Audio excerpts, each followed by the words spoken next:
Hi, I'm Weston. I love talking about the Rangers, and I'm here to talk about Game 4 of the Eastern Conference quarterfinal, where the Rangers win 4-2 over the Washington Capitals, and in so doing, have successfully swept the Washington Capitals and moved on to the second round of the playoffs. And though it is a statistic that I'm sure you've heard at this point, this is the first time the Rangers have swept an opponent in the playoffs since the '07 Thrashers. Yeah, we're going back to a team that no longer exists. They can join the Coyotes, by the way. Or I guess technically the Coyotes would be joining the Thrashers, but they both have ties to the Winnipeg Jets, which is kind of funny when you really think about it. Anyway, weird history aside, yeah, the series is already over. It took 4 games, and I'm not trying to pat myself on the back too hard. The 3 things I talked about in the preview video: contain Ovechkin, stop their power play / abuse the special teams, watch out for Charlie Lindgren. Well, what happened in the series? The Rangers made mincemeat of their power play and special teams. The Rangers had a couple of different power play goals. I think they outscored the Capitals shorthanded. I could be comically wrong with that fact, but I'm pretty sure the Caps only had 1 power play goal and the Rangers had a shorty. So there's that. Ovechkin was only held to 6 shots on goal over the 4 games. And I said that Charlie Lindgren would make a couple of the wins still feel close. And if I'm not mistaken, you have Game 2, which was a 3-2 victory, and last night's, which was 4-2, but it was 3-2 until the empty netter by Jack Roslovic. So, you know, that it played out exactly as I think everyone kind of foresaw this game and this series playing out. And ultimately, the series in this game, which I will briefly go over, can be surmised in one simple sentence, which is the Rangers did not bring their A game, but they still swept them.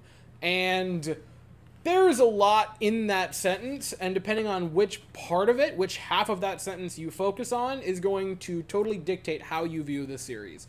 If you look at the fact of the Rangers did not bring their A game, you can be kind of nervous because they are not going to have a game 5, 6, or 7 to really start clicking. They're going to have a week or so off before they take on either the Islanders or the Hurricanes. They're going to be well rested, but also debatably out of practice. And it wasn't even that they had some dominating 4-game series. It was just consistently outplaying the Capitals, even though last night I think ultimately the Capitals outplayed the Rangers. But a series where they saw an opponent that was weaker than them, simply beat them, did not give 100% effort the entire time. I think you could find maybe a period or 2 where they were, and still managed to sweep them. And that's the other part of the sentence that you want to focus on, which is they still swept them. The Rangers did not bring everything they had. They were not playing desperate hockey. They were not playing like they were trying to steamroll a team. They were playing like they were thinking about the second round. And I do not mean this to dunk on the Washington Capitals while they're already down on account that they just got swept in 4 last night. I think it's very clear from the body language of the New York Rangers that they looked at the Washington Capitals as simply a speed bump in the road. They were not a playoff opponent that they had to face. They were just 4 games that happened to come before the playoff started for them. And you can debate if that arrogance is good or not. I would just say that that's what it is. I'm not sure I have an opinion on it. I can be swayed back one way or the other, because if I think about it too long, I can feel one way or another. But that's just what the series looked like. And there's more positives you can find in that. You can even really start to peel back the layers of it and find more debatable positives or debatable negatives. Because I want to say it was 10 different Rangers scored goals in only a 4-game series, which is crazy. And 14 of the 18 Rangers skaters ended up with points in this series, which again is bananas that happened. So the positive that you can surmise from that is the depth was great. Everyone was getting in on plays. Everyone was doing something. The negative, you could debate that it wasn't particularly star-driven. I want to say Panarin ended up with 3 points over the series. They still swept. Zibanejad, I can find out real quick. Zibanejad had 6 assists? Holy Lord. So I want to say 7 or 8 points for Mika Zibanejad. Sneaky good series for Mika Zibanejad. Holy crap. Alexei Lafreniere had 4 assists, which is nothing too shabby there. I'm also pretty sure he had a goal, so 5 points over the 5 points over the 4 games. The depth was there. The depth did really, really well. Also, some of the stars, Zibanejad apparently got a lot of points, but I definitely did not feel that it was some dominating series for Mika Zibanejad. Panarin definitely left some to be desired, although fun little statistic for you that I found out today while digging. In the 3 series where the Rangers have won the series, so the Penguin series back in 21-22, the Hurricane series following that, and last night, Artemi Panarin has 3 out of 3 possible points on series-winning goals. He obviously scored the goal against the Penguins. He had the primary assist on the game winner against the Hurricanes, and had the game-winning goal last night, which is just a stupid, goofy statistic, but is quite entertaining to me to think about. But for last night itself, the Rangers continued to play the exact same game that they had played through the first 3 games. They weren't making a ton of egregious mistakes. Igor Shesterkin made a lot of really good saves in this game. The defense looked pretty fine, aside from 2 goals or 2 plays that both resulted in goals. The Martin Farabee goal wasn't necessarily the defense. I thought that was Rempe's guy that he was supposed to be covering, and he just kind of didn't, and Martin Farabee was able to get a really nice goal past Shesterkin. Almost had a stupid save on that one. He was that close to getting a ridiculous save on that one. The Hendricks-Lapierre goal is... Listen, I'm not trying to discredit Lapierre. Good, solid player. Solid player, right? He is not McDavid. And Lingrid, Gustafsson, Roslovic, and Kreider were the 4 main guys getting embarrassed on that play. Thank their lucky stars they won, because holy crap, if they would have lost that game, that would have been one of the worst goals I've ever watched, and I would probably tear into them a whole heck of a lot more. I understand it was at the end of a shift, and they were probably trying to get a line change, and that's how you end up with the broken defensive pair. It doesn't matter. It simply doesn't matter. That goal is unacceptable. That was a actual, like, rip your hair out goal. As for the Rangers, you had Capo Caco getting an unassisted goal, but dude, Will Culley deserves a lot of credit on that. With the pressure, Will Culley, I said, would be pretty good. He hasn't really shown up on the score sheet yet. I wait and loom for the Kane/Islander series. I think that's going to be the big one. You had Vincent Trocheck with a really nice power play goal. Nothing too shabby out of Trocheck. You had the Panarin goal, which was a beautiful shot by Artemi Panarin. And then you had the Jack Roslovic goal on the empty netter to get the 4-2 score.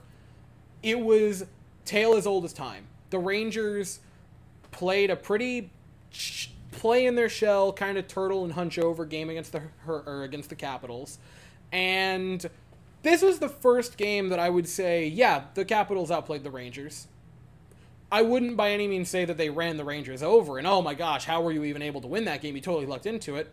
It was a game where I would give them the edge, but it wasn't dramatic.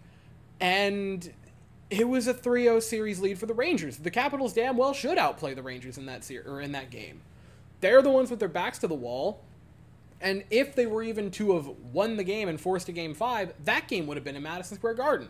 They had to be playing with desperation. And so, like, yeah, I'm not surprised the Capitals outplayed them. I think the bigger story would be if they didn't. And now, the Rangers simply take care of their business, and they move on to the second round. And to dial back one other thing, the last thought I had about the series and why I kind of talk about... I take a lot more positives from the 50-50 balls in this series because of the debates of, oh, well, it's not good that they didn't look like they tried that hard because look at what's happened in the past. What are they going to do when they actually meet a real opponent like the Carolina Hurricanes or the Islanders? Here's what I would say. Did the Rangers' body language in the celebration following the game indicate to you in any way that they were happy? Or anything more than just, like, marginally upbeat. This did not seem like the team that was celebrating, oh, we've blown back-to-back 2-0 series leads and we finally got back. We won a round after a couple of embarrassing losses.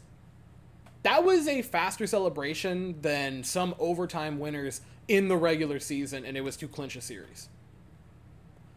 They simply got in the handshake line. There was very little celebration. I don't even think the entire team poured onto Shesterkin to celebrate. I think it was like the 5 guys that were on the ice and a couple of the alternate captains, and that was it. This was a stop in the road for the New York Rangers, and the body language they displayed throughout the series, but especially in the celebration, they have their minds so elsewhere. They are 1,000% already mentally in the second round, and I am actually very optimistic and very excited to see what they bring in the second round, because I promise you, this is not the effort that's going to happen in the second round. This is going to look like preseason compared to in a week or so when they actually get to that second round matchup. And by God, if they can sweep a team without trying, I cannot wait to see what happens when this team brings their A game. So we now sit and wait to see what happens in the Islanders-Hurricane series. I believe Game 5 is tonight between the two of them, so we could know the matchup as soon as tonight. If you're a Rangers fan, you're probably hoping for the Islanders to win this so they can at least get a little more, you know, another pound of flesh out of the Hurricanes, depending on how that goes. Or, you know, maybe even a Game 7, really make them work for it would be pretty darn slick, if you ask me. When that series is found out and when we have a concrete answer of who it'll be playing and when those games will be, I will be back to talk about it. But as for right now, that is all I have to say. So if you enjoyed the video, please consider to like and subscribe. Thank you all so very much for watching. I hope you all have an absolutely fantastic day, and as always, go Rangers.